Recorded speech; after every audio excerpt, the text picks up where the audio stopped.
अस्सलाम वालेकुम, welcome back to my YouTube channel. I hope आप सब ठीक होंगे। एंड रहमतों का महीना था रमज़ान, वो भी गुजर गया। एंड 3 डेज़ की थी ईद, वो भी गुजर गई। तो आई होप आप लोगों का रमज़ान और ईद बहुत अच्छी गुजरी होगी एंड आपने भरपूर फ़ायदा उठाया होगा। वो कहते हैं ना, जब ईद आने वाली होती है तो हम कहते हैं कि ईद ने आना है, ईद पे ये करना है, ईद आने वाली है।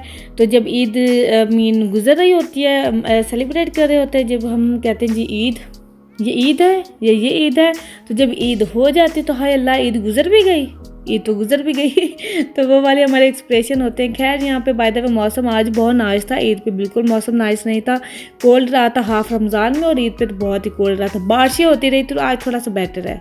चलें जी, आज का स्टार्ट करते हैं। आज मैं शेयर कर रही हूँ क्रॉकरी। मेरी जो क्रॉकरी वगैरह है, जो मेरे डिनर सेट वगैरह हैं, बहुत ही स्पेशल है मेरे लिए, और इनको सेव करना और इनको अच्छे से रखना बहुत ही इम्पोर्टेंट है, क्योंकि हम ओकेजन वगैरह पे स्पेशली अपने डिनर सेट निकालते हैं, उसको यूज़ करते हैं, और हमें बहुत अच्छा लगता है, बहुत हैप्पीनेस होती है जब हम प्यारे प्यारे डिनर सेट्स में अपनी क्रॉकरी में खाना वगैरह देते हैं, सर्व करते हैं, तो बहुत ही बेटर फील होता है। तो उसके बाद हमने इसको सेव कैसे करना है, इसको किस तरह मेंटेन रखना है, वो आज मैं दिखा रही हूँ। क्योंकि मैंने भी 3 डेज़ ही सारी क्रॉकरी वगैरह यूज़ की, तो उसको ऐसे ही रख दिया था। मैंने कहा था इसको बाद में ही रखूँगी, क्योंकि मेहमानों का, गेस्ट का आना जाना होता है। तो मैंने कहा चलिए आपसे शेयर करती हूँ कि मैं इसको कैसे रखती हूँ। तो आज किचन में आई हूँ, और बस किचन में प्लेंटी काम थे, तो मैंने कहा चलें जी ये भी आपके साथ शेयर कर देती हूँ।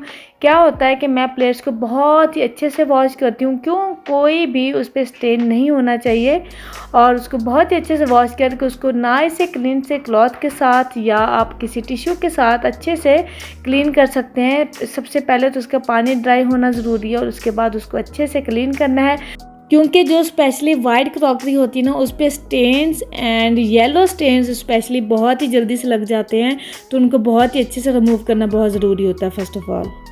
और इनके अंदर बिल्कुल भी पानी का ड्रॉप तो होना ही नहीं चाहिए ना, क्योंकि उससे जो बर्तन होते हैं एक दूसरे से लग के वो अजीब से हो जाते हैं। तो इसलिए बेटर है कि टिश्यू से अच्छे से क्लीन करके, अच्छे से ड्राई करके उसके अंदर टिश्यू रख लेना है, ताकि और उनके क्रैक होने का अंदेशा कम हो। तो इसीलिए मैं इस तरह से रखती होती हूँ। और क्योंकि ये कभी एक बार यूज़ करती हूँ, डिनर सेट वगैरह यूजली डेली बेस पे जो यूज़ करती हूँ वो तो डेली, वो तो ऐसे ही मैं रख देती हूँ, लेकिन जो स्पेशली मैं अपने डिनर सेट यूज़ करती हूँ उनको मैं बहुत ही अच्छे से मेंटेन करके रखती हूँ, ताकि बहुत ही इम्पोर्टेंट भी होता है, क्योंकि एक प्लेट टूट जाए ना, एक कप टूट जाए या गिलास टूट जाए, तो पूरे डिनर सेट का सत्यानाश हो जाता है। इसलिए मेंटेन रखना बहुत ज़रूरी है। तो मैंने दोनों डिनर सेट्स को देखें टिश्यू के साथ, हर प्लेट के अंदर टिश्यू रखा है, और जो ट्रेज उनके अंदर भी टिश्यू रखा है, ताकि वो क्रैक ना उनके अंदर आए। और क्योंकि जब हम प्लेट्स और या बाउल के अंदर उसको रखते हैं ना, प्लेट्स को एक दूसरे की प्लेट के ऊपर इसी तरह मिन टिश्यू के बगैर, तो वो एक थोड़ा सा निशान पड़ जाता है, या वेट रखने से भी उसका भी निशान पड़ जाता है। तो मैंने कहा इस तरह से मैं करती होती हूँ। तो आई होप आप लोगों को बहुत ही आइडिया अच्छा लगे और यूज़फुल रहे आपके लिए। तो मैंने कहा मैं अपना तरीका, अपना मेथड बता देती हूँ। और जो ये बाउल जैसे फिनिश सेट होते हैं या स्वीट सेट्स होते हैं, तो उनके छोटे छोटे बाउल्स होते हैं, एक बड़ा होता है, तो उसको भी मेंटेन रखना बहुत ही इंपॉर्टेंट है, जितना कि प्लेट्स को। तो मैं क्या करती हूँ, इनके अंदर भी इस तरह से टिश्यू रख रही हूँ, ताकि वो एक दूसरे से टच ना हो और उनके अंदर क्रैक्स ना आए।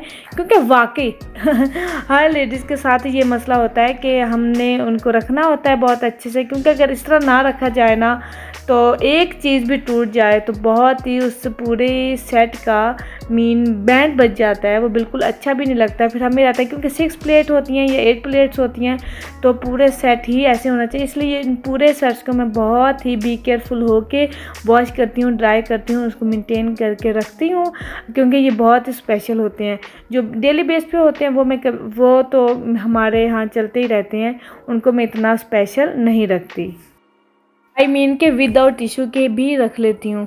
एंड इस तरह से मैं रख लेती होती हूँ कैबिनेट्स में। एंड इसके ऊपर ऊपर भी रख सकते हैं अगर टिश्यू रखा जाए तो, क्योंकि हमारे किचन में हमारी इतनी स्पेस ही नहीं होती, इतनी कैबिनेट्स नहीं होती, उसमें स्पेस नहीं होती कि हम उसको एक सेपरेट तरीके से रखें। हाँ, यह है कि प्लेट स्टैंड भी मिलते हैं, वो भी बहुत ईजीली होते हैं। अगर आपकी कैबिनेट्स में एम्प्टी स्पेस है तो आप वो प्लेट रॉक्स, प्लेट स्टैंड वगैरह भी रख सकते हैं, जो कि आजकल बहुत ईजिली अवेलेबल है ऑनलाइन भी एंड शॉप्स पे। तो इस तरह से मैंने ऐसे रखती हूँ। अच्छा, क्या हुआ था कि वाकई मैंने 3 डेज़ तो बिल्कुल क्रॉकरी वगैरह को सेट किया ही नहीं, रखा ही नहीं। मैंने क्या, ऑफ कोर्स पता है कि 3 डेज़ हैं ईद के, तो तीनों दिन मैंने यूज़ करने हैं, किसी ना किसी गेस्ट का आना जाना है। तो मुझे भी बहुत स्पेशल और अच्छा लगता है कि जब मेरे पास कोई गेस्ट आए और उसको मैं अच्छे से डिनर सेट में, अच्छी सी क्रॉकरी में, अच्छी सी प्लेट्स में सर्व करूँ खाना, तो बहुत ही अच्छा लगता है। तो इस तरह से भी मैंने तीनों दिन किया ही नहीं था, उसको बाहर ही रख दिया था, क्योंकि एक दफ़ा अंदर रखो निकालो, अंदर रखो निकालो, इससे भी टूट जाता है। तो जब आपको पता है कि इन 2-3 डेज़ में यूज़ होना है तो उसको बाहर ही रख दें। जब पता है कि फ़िनिश हो गया सब कुछ, जी नॉर्मल रूटीन पे आ गए हैं, तो तब आप रखें। इसलिए मैं भी अभी सब कुछ उसको रख रही हूँ, मेंटेन कर रही हूँ। इस तरह से ये देखें, जिस तरह मैंने डिशेज़ रखी हैं उनके भी मिडल में मैंने टिश्यू रख दिया है, बिकॉज़ हमें क्रॉकरी को बहुत ही बी केयरफुल होकर रखना पड़ता है, क्योंकि आजकल तो बहुत डिनर सेट बहुत ही मुश्किल से भी मिलते हैं एंड बहुत कम होते हैं जो कि बहुत ही अच्छे और स्पेशल वाले हमें इजीली मिल जाते हैं। तो एक डिनर सेट मैं पाकिस्तान से लाई थी और एक मैंने आइकिया से बाई किया था। तो एक मेरा प्रॉपर वाइट सेट है और एक प्रॉपर मेरा प्रिंटेड ब्लू सेट है। मीन इस तरह से 2। हस्बैंड को भी ये पसंद है कि 2 डिनर सेट होने चाहिए, एक डिनर सेट तो फुल होना चाहिए, एक और फुल होना चाहिए। इस तरह 2 मेरे पास डिनर सेट हैं, तो उनको मैं बहुत स्पेशल डेज पे, ओकेजन पे यूज़ करती हूँ। जी, अब बात है यहाँ पे गिलास की। गिलास भी मैं ऐसे यूज़ करती हूँ, लेकिन इसके गिलास के साथ भी एक गिलास मेरा टूट गया, जो कि मेरे साथ बहुत बुरा हुआ है। जी, तो कोई बात नहीं, ऐसा तो चलता रहता है, जहाँ पे लोग रहते हैं वहाँ पे ऐसा होता है। वो कहते हैं ना कि जहाँ पे बर्तन हो ना, वो एक दूसरे से टकराते रहते हैं वो एक दूसरे से बचते रहते, तो कोई बात नहीं। तो मैंने कुछ टिप्स आपसे क्रॉकरी वगैरह के बारे में शेयर की कि मैं कैसे सेव करती हूँ, कैसे मेंटेन रखती हूँ, ये किस तरह से लेके चलती हूँ। तो आई होप आप लोगों के लिए यूज़फुल रहेगा। तो यहाँ पे आज जी आप मुझे बताएं कि चिकन कढ़ाई किसने किसने बनाई ईद पर, सीरियसली मुझे बताइएगा। और मेरा इतना दिल कर रहा था, और मैंने ईद के डेज़ में कोई सालन बनाया ही नहीं था और इतना दिल कर रहा था। लेकिन वैसे तो मैं चिकन लेके ला के रखा हुआ था मैंने कि बनाऊंगी ये, लेकिन उस टाइम पे इतना बना नहीं हुआ, नहीं बनाया मैंने खुद भी नहीं बनाया। मैंने कहा कोई बात नहीं, इसको आराम से बनाऊंगी। आप लोग बताएं किस किस ने क्या क्या बनाया और चिकन कढ़ाई किस किस ने बनाई थी। मैं तो आज बनाने जा रही हूँ, क्योंकि मुझे तो आज ही फुर्सत मिली है। तो आज दिल किया है सबका। इरशाद ने भी कहा कि चिकन बोटी खानी, तो मैं कहा चलें जी आज बनाते हैं चिकन कढ़ाई और प्लेंटी से टमाटर डाल के, जो कि बहुत अच्छे लगते हैं। क्योंकि ईद पे ऐसे था कि कोई बाहर से खा लिया, मीन किसी के यहाँ चले गए, वहाँ से खा लिया, तो कुछ समोसे वगैरह खा लिए थे, तो ये बनाने की फुर्सत नहीं मिली थी, कोई मूड भी नहीं था। इसलिए हमने कहा चलें जी, कल कुछ नहीं बनाया था और मैंने कहा चलें जी आज बनाती हूँ, क्योंकि 1-2-3 डे के बाद बनाए ना, तभी वो चीज़ अच्छी लगती है खाने में भी और देखने में भी। क्योंकि रमज़ान में तो मैंने बिल्कुल कढ़ी बनाई ही नहीं थी, सालन बनाया ही नहीं था।